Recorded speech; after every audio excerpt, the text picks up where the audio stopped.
El primer libro de Samuel. Primero Samuel, capítulo 18, versículo 4.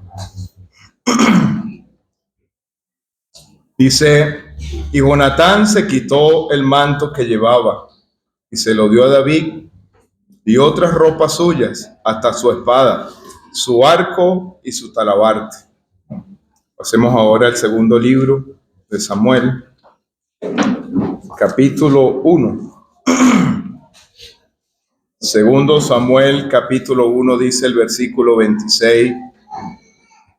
Angustia tengo por ti, hermano mío Jonatán, que me fuiste muy dulce. Más maravilloso me fue tu amor que el amor de las mujeres. Salmo 119. Salmo 119, versículo 63. Dice, compañero soy yo de todos los que te temen y guardan tus mandamientos. Ahora pasemos al Nuevo Testamento, Evangelio según Mateo, capítulo 11, versículo 28. Mateo 11, 28. Venid a mí todos los que estáis trabajados y cargados, y yo os haré descansar. Llevad mi yugo sobre vosotros y aprended de mí, que soy manso y humilde de corazón, y hallaréis descanso para vuestras almas, porque mi yugo es fácil y ligera mi carga. Capítulo 26 de este mismo Evangelio, versículo 36. Entonces llegó Jesús con ellos a un lugar que se llama Getsemaní, y dijo a sus discípulos, sentaos aquí, entre tanto que voy allí y oro. Y tomando a Pedro y a los dos hijos de Zebedeo, comenzó a entristecerse y a angustiarse en gran manera. Entonces Jesús le dijo, mi alma está muy triste hasta la muerte. Quedaos aquí y velad conmigo. Hacemos ahora a la segunda carta a los Corintios, capítulo 6. Segunda Corintios, capítulo 6, versículo 14. No unáis en yugo desigual con los incrédulos, porque ¿qué compañerismo tiene la justicia con la injusticia? ¿Y qué comunión la luz con las tinieblas? ¿Y qué concordia Cristo con Belial? ¿O qué parte el creyente con el incrédulo? ¿Y qué acuerdo hay entre el templo de Dios y los ídolos? Porque vosotros sois el templo del Dios viviente, como Dios dijo. Filipenses capítulo 2, versículo 19. Filipenses 2, 19. Espero en el Señor Jesús enviaros pronto a Timoteo, para que yo también esté de buen ánimo al saber de vuestro estado, pues a ninguno tengo del mismo ánimo, y que tan sinceramente se interese por vosotros, porque todos buscan lo suyo propio, no lo que es de Cristo Jesús. Pero ya conocéis los méritos de él, que como hijo a padre ha servido conmigo en el Evangelio. Por último, vamos a leer en la segunda carta del apóstol Juan, tercera carta del apóstol Juan, versículo 15. La paz sea contigo. Los amigos te saludan. Saluda tú a los amigos, a cada uno en particular. Que el Señor nos ayude al prosperar la exposición de su santa palabra. Amén. Pero hermanos, tengo el propósito de hablar de algunos yugos.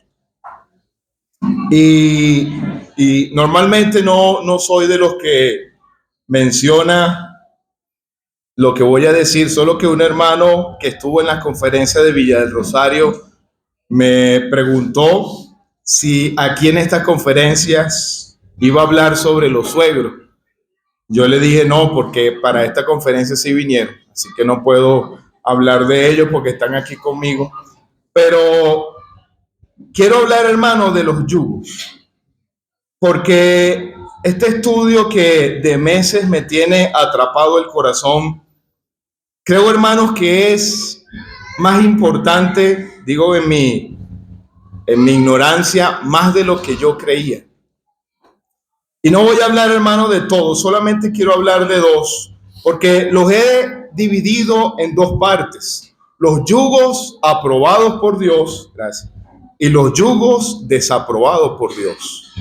Solamente como referencia leímos 2 Corintios capítulo 6, donde nos menciona, hermanos, los yugos que son desaprobados por Dios. No unáis en yugo desigual con los incrédulos. Y hay una serie de comparaciones o de contrastes que hay allí en esa porción donde mencionan los tipos de yugo que Dios no quiere que el creyente tenga con el incrédulo. No es mi tema, pero sí quiero, hermano, solamente que tengamos bien en claro que hay un principio que está en toda la Biblia, que cuando Dios prohíbe algo, nosotros debemos ser obedientes a lo que Dios prohíbe, pero cuando Dios prohíbe algo, siempre hay un sustituto bueno para que llene lo que Él prohíbe. Así que si Dios dice, no unáis en yugo desigual con los incrédulos, Él también dice qué yugo es el que nos conviene. Y yo quiero hablar de los yugos que nos convienen. Y hemos leído por eso en varias escrituras, lo traté de leer en el orden que está en la Biblia, no en el orden que lo voy a tocar, pero el yugo de Cristo es el primero que quiero que veamos. Y por eso leímos Mateo 11:28, donde el Señor nos está diciendo algo muy hermoso. Y quiero aquí, con el permiso y el respeto, en esta asamblea hay hermanos que son veterinarios y hay hermanos también en esta reunión que han trabajado en el campo por años. Ninguna de las dos soy ni veterinario ni soy un hombre de campo, solamente lo que he visto de otros que trabajan en el campo y la información que he recogido. Pero es interesante, hermano, lo que la figura del yugo. Cada vez que aprendo un poquito más de lo que es el yugo, me impresiona lo exacto de lo que es esa figura. El Señor está diciendo una porción que usamos para la predicación del evangelio y con toda razón, pero el Señor está diciendo, venid a mí todos los que estáis trabajados y cargados y yo os haré descansar. Pero hermano, he aprendido que un animal de trabajo como lo es el buey, para convertirse en buey, es un toro que le quitaron su instinto natural de su apetencia por el sexo opuesto y le hacen una operación que es la castración y lo convierten en buey. Es decir, no es un animal que nació así, es un animal que lo convierten para eso, para un trabajo específico. El toro trabaja, tiene fuerza, pero él tiene un instinto natural que él pierde el norte cuando ve por su instinto natural a la vaca. El buey ya no tiene eso. ¿Y qué es lo que me hace a mí pensar precisamente, hermano, en eso? El Señor está diciendo, venid a mí todos los que estáis trabajados y cargados, y yo os haré descansar. Nosotros nacemos, hermano, como hemos acabado de aprender, de manera natural, con los instintos que el pecado nos lleva. Y como dice la palabra de Dios, estamos habituados a lo que nosotros éramos y somos por naturaleza hijos de ira, lo mismo que los demás. Ese es el toro. Pero cuando una persona va a Cristo, aquel que está invitando, venid a mí todos los que estáis trabajados y cargados y yo os haré descansar. Acepta esa invitación. El Señor está prometiendo un descanso. Ahora ya no tiene esos instintos. El Señor lo hace una nueva criatura. Él no nació así. Él lo convierte en una nueva criatura. Y me impresionó algo que acabamos de escuchar. El uno saber esos tres momentos vitales para el ser humano, cuando nace de nuevo y cuando entiende para qué nació de nuevo. Miren, hermanos, eso es lo que el Señor está diciendo. Hay una invitación de Él a todos los que están trabajados y cargados. Y Él promete, Él va a dar el descanso. Cuando una persona hace eso, Él ahora va a estar a la sumisión del que lo hizo así, el Señor. Y ahora va a ser un buey. Pero un buey sin entrenamiento y sin yugo no tiene sentido. Es por eso que en la porción, hermanos, hay otra verdad, que es otra invitación.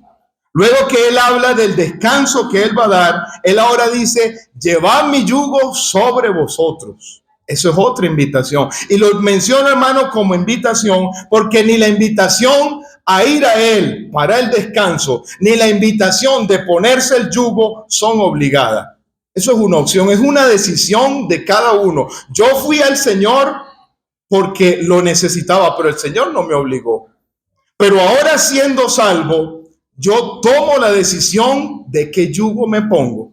Mire, todo creyente tiene un yugo, lamentablemente muchos yugo desigual, pero yo decido si me quito el yugo desigual y me pongo el yugo de Cristo. Él dice, por eso dice, llevad mi yugo sobre vosotros.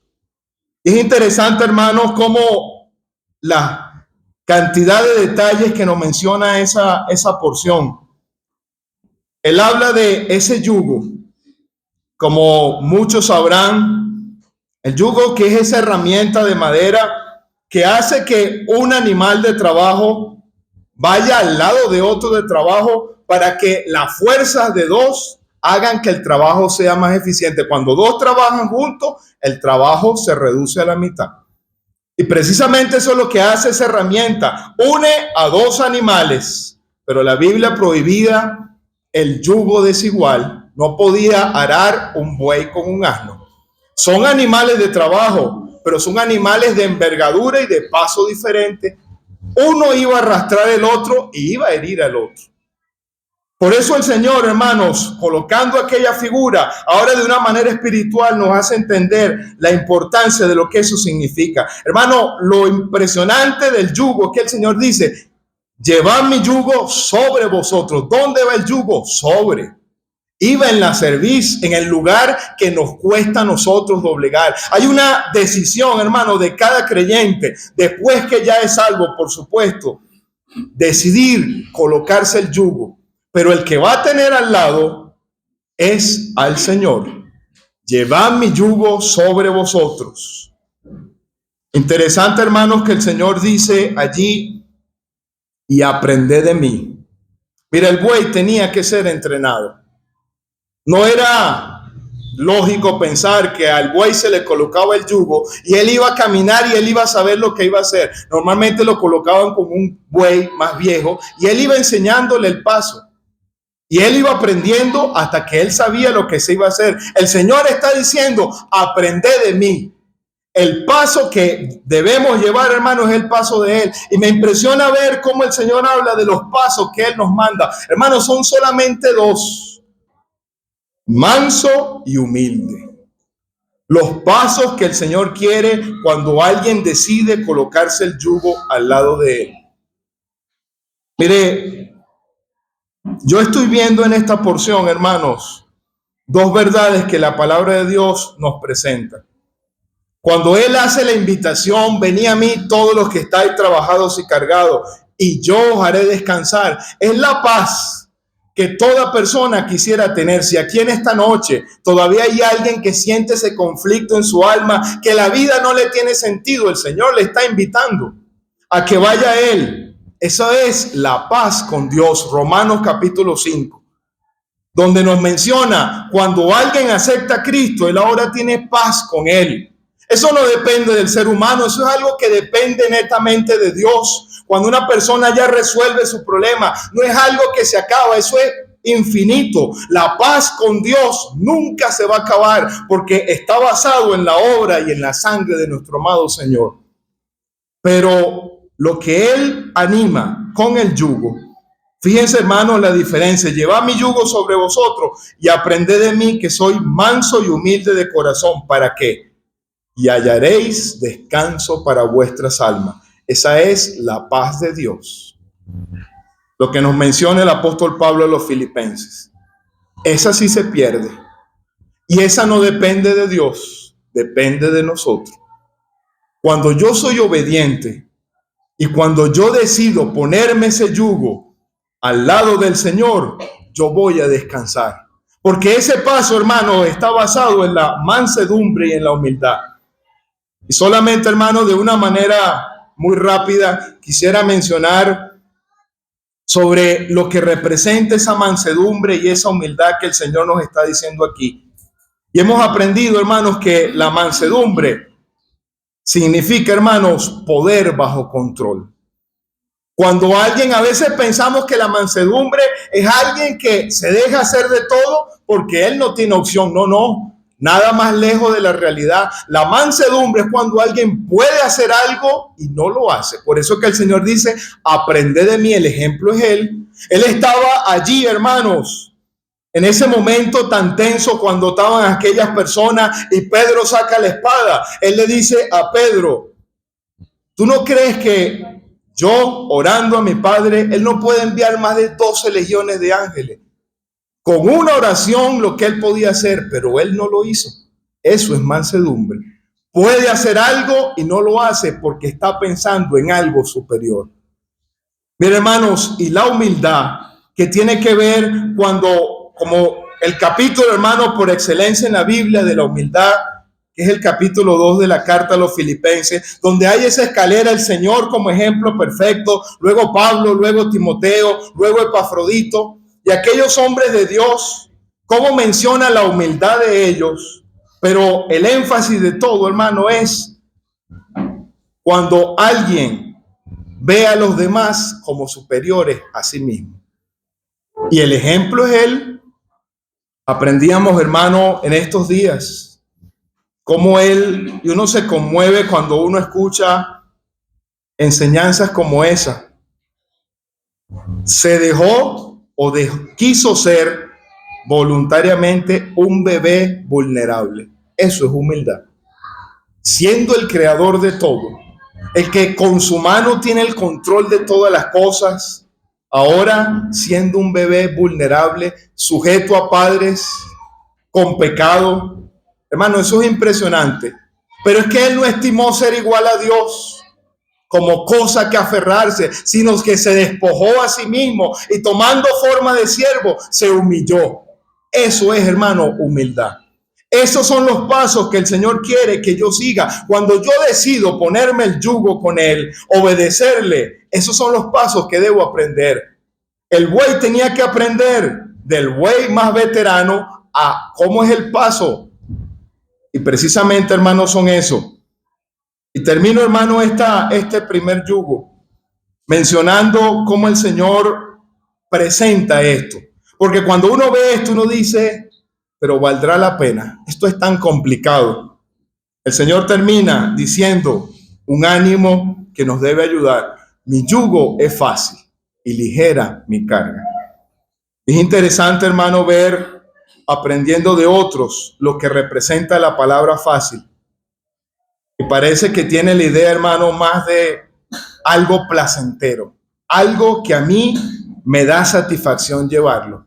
Hermano, el yugo del Señor no es algo obligado, es una decisión, pero cuando uno lo decide, no es una carga, hermano, difícil de llevar. Es fácil, produce placer. A veces el creyente cree que Dios está en contra de todo lo que le produzca placer al ser humano. No, hermanos, Dios quiere que usted y yo sintamos placer, solo que el placer que es bíblico y que Él manda. Pero qué bueno, hermanos, cuando uno entiende que el yugo es placentero, que cuando alguien decide hacerlo, si lo que nosotros deseamos todos los creyentes, hermanos, es vivir descansados. Y ahí está, hermano, la palabra, hallaréis descanso para vuestras almas. Yo quiero tener paz en mi vida. Ya la tengo porque tengo a Cristo, pero en el día a día, hermano, uno se va cansando. Las cargas de la misma obra, de las responsabilidades diarias, y van produciendo peso y peso en el alma. El Señor dice, hallaréis descanso para vuestras almas. Ponte el yugo. Porque el yugo es fácil. Y luego dice ligera. Hermano, no pesa. ¿Y sabe por qué no pesa? Porque en ese yugo, donde yo voy unido al Señor, la fuerza la hace Él. Él es el que lleva todo. Él es el que va adelante.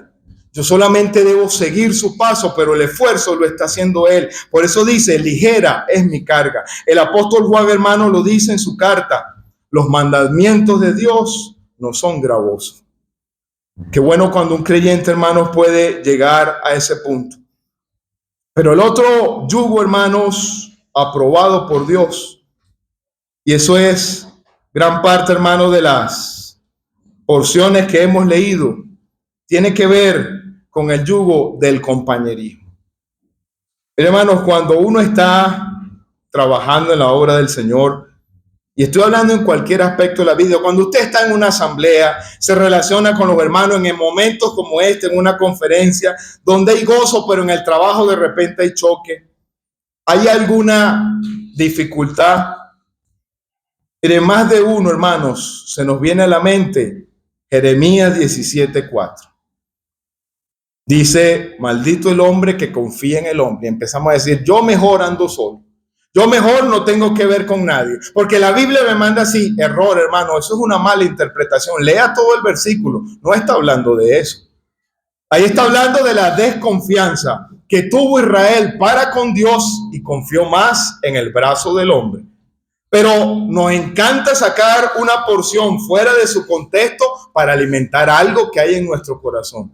Pero la verdad de Dios, hermano, es que Dios nos manda a que es vital, hermanos, para la vida cristiana el compañerismo. Y eso es un yugo. Si la Biblia nos prohíbe, no unáis en yugo desigual con los incrédulos, en el aspecto matrimonial, en el aspecto empresarial, en el aspecto ideológico y tantas cosas que el Señor nos prohíbe en unirnos, Él no nos va a dejar, hermanos, solos. ¿Por qué el Señor mandó de dos en dos? Porque Él sabía lo importante que es eso. ¿Por qué una iglesia se compone de varios?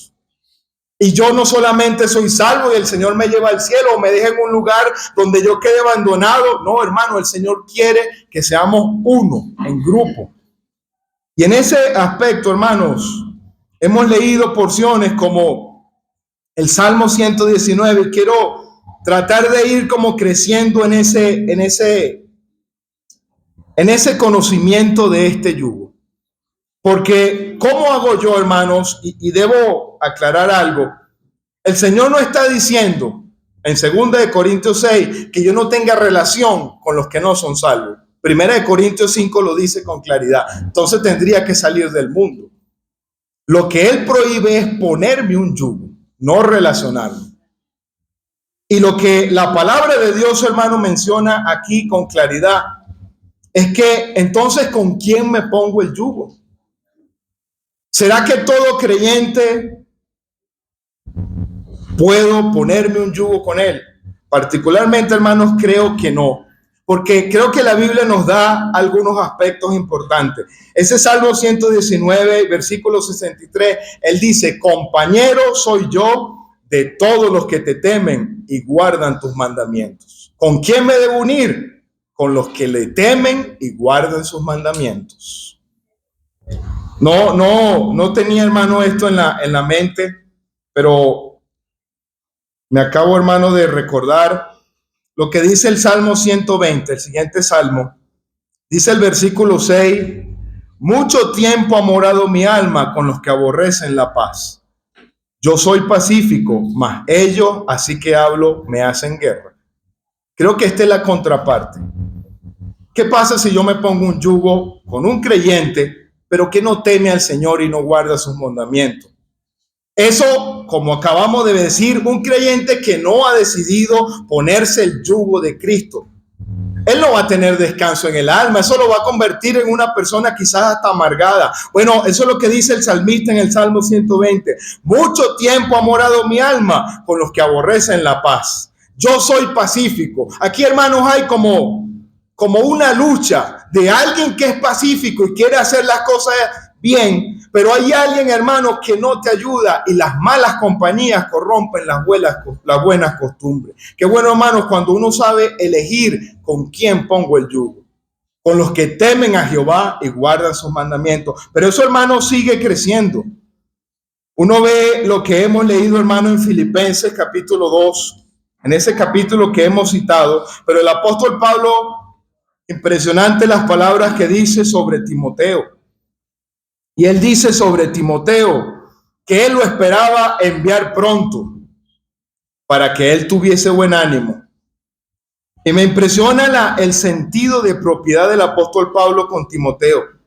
Él dice, a ninguno tengo del mismo ánimo que tan sinceramente se interese por vosotros.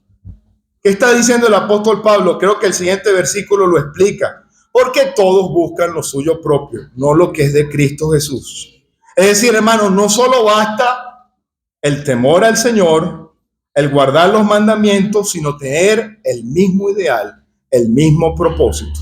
El apóstol Pablo estaba rodeado de mucha gente, pero él dice, Timoteo, yo no tengo a ninguno. ¿Cuánta gente conocía el apóstol Pablo? ¿Cuántos creyentes? ¿Cuántas asambleas? Y él es capaz de decir, a ninguno tengo como él. ¿Por qué? Porque cada uno busca lo suyo propio, pero él busca lo que es de Cristo Jesús. Hermanos, qué bueno cuando eso pasa. Cuando no hay ese sentir egoísta, sino hay una meta, hermano, por delante. Cuando un creyente es capaz, hermano, de tener este sentir, sin duda alguna, Timoteo está demostrando que en algún momento de su vida él se puso el yugo de Cristo. Y por eso él tenía, hermano, ese ideal. Él estaba sabiendo a quién seguía. Y es por eso, hermano, que él menciona eso. Qué bueno, hermano, cuando eso ocurre. Porque a veces uno piensa, bueno, si yo por lo menos monto un negocio con un inconverso, eso es un yugo desigual. Eso va a ser un conflicto, porque él va a pensar una cosa, yo tengo otros ideales. Ahí estamos claros. Pero alguien dijo, nada es más peligroso cuando algo se parece a la verdad. Es decir, cuando algo es malo lo identifico bien, pero cuando algo es medio bueno, que es más peligroso, me cuesta identificarlo. Bueno, hermano, dentro de nosotros, lamentablemente, podemos encontrar personas que el ideal no es ese. Cada uno busca lo suyo propio. Y en ese sentido, hermanos, el apóstol Pablo está viendo eso. Pero cuando nosotros vemos, hermanos, cómo termina la carta del apóstol Juan, esa tercera carta, y siempre me ha impresionado eso, porque él dice, saluda a los amigos, a cada uno en particular. Con mucho temor, hermano, yo debo decir esto, pero todos somos hermanos, pero no todos somos amigos. Eso no nos hace enemigos, aclaro. Pero hermanos, no todos somos amigos. Hay personas con las que tú colocas el yugo.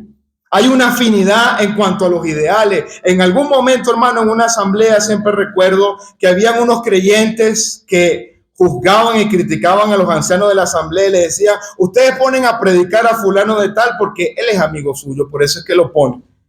Y recuerdo las palabras de uno de esos ancianos que él dijo, no, es al revés.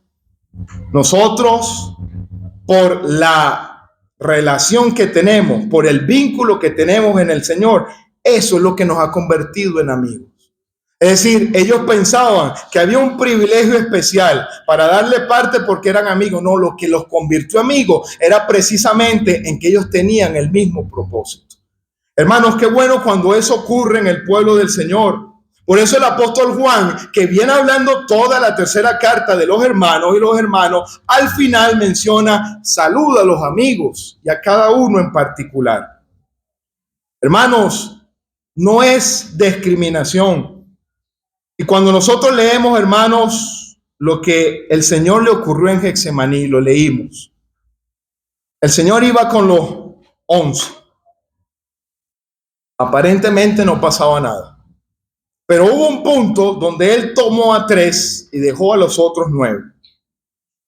Y cuando toma a los 3, ¿qué le dice a los 3? Mi alma está muy triste hasta la muerte. Velad y orad conmigo. ¿Y por qué no se lo dice a los 11? ¿Tenía desprecio con los 11? No, hermano. Pero había un vínculo especial con eso. Eso es lo que hace un amigo. Uno de nuestros grandes errores, hermano, en cuanto a la amistad, es que creemos que el amigo me tiene que resolver los problemas. No. El amigo es para llevar mis problemas al Señor. El Señor no le dijo, resuélvanme el asunto. No, el Señor le dijo, velad y orad conmigo. Y delante de ellos mostró lo que había en su corazón. Uno, hermanos, no se trata de hipocresía. Uno debe tratar, como dice el hermano Fermín Gómez, de guardar su ética.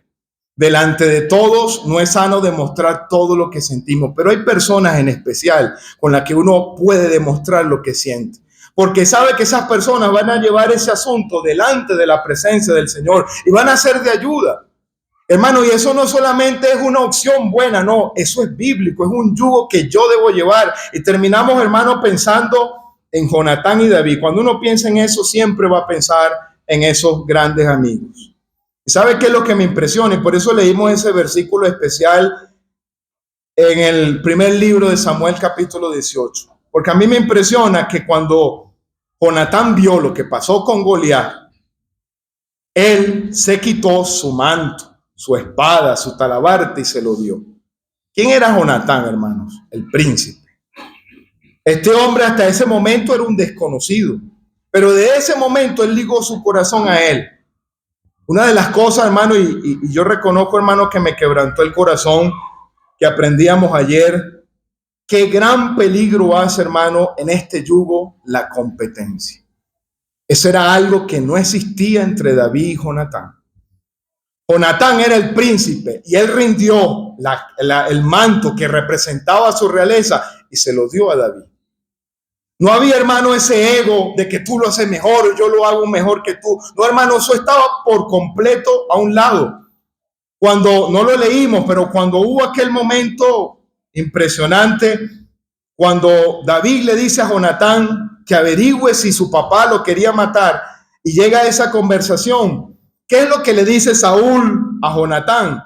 Él le dice a él, tú no te das cuenta que él quiere quitarte el reino, que más bien es para tu perjuicio. Jonatán eso no le importaba, él no estaba pensando en competencia, él estaba pensando en algo más allá. Por eso, hermanos, David en su cántico lo menciona.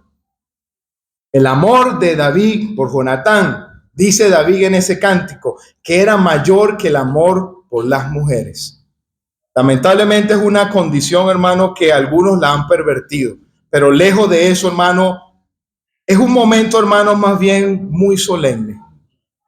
Porque, mire, hermano, por supuesto, después del Señor, mi amor a mi esposo es algo especial. Pero examinando, hermano, este tema, creo que el amor, hermano, en la amistad, ese yugo, es más complejo. Porque mi esposa, somos una sola carne. Y sabemos, hermano, bíblicamente que debemos estar con ella y debemos aguantar y soportar, y así debe ser en la dificultad. Bueno, más en el caso mío, más ella que yo. Pero la verdad, hermano, es que es mi esposa, está ligada a mí, pero en la amistad no es tan fácil. Porque viene un problema, hermano, si yo lo primero que voy a hacer, bueno, listo, rompemos relación y ya.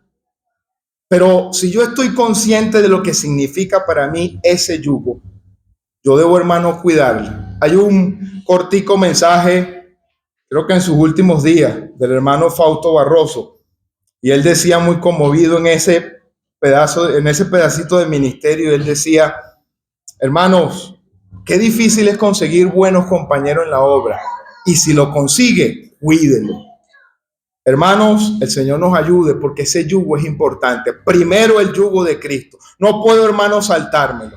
Yo debo ponerme el yugo de Cristo, pero luego, hermano, debo tener ese yugo del compañerismo. Eso, hermano, nos va a ayudar mucho a poder seguir caminando en la vida cristiana. Que el Señor prospere su palabra.